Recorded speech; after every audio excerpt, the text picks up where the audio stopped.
In today's video, I will walk you through how to change currency on CoinGecko.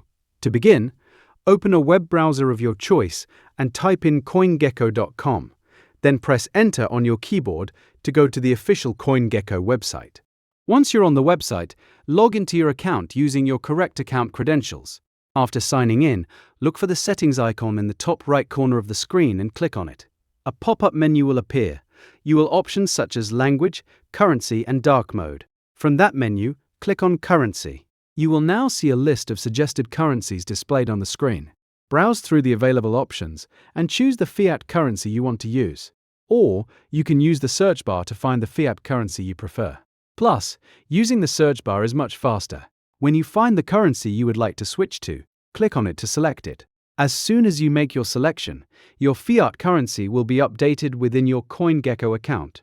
You should then be able to see the new currency reflected across your account. And that's all there is to it. Changing the currency on your CoinGecko account only takes a few clicks.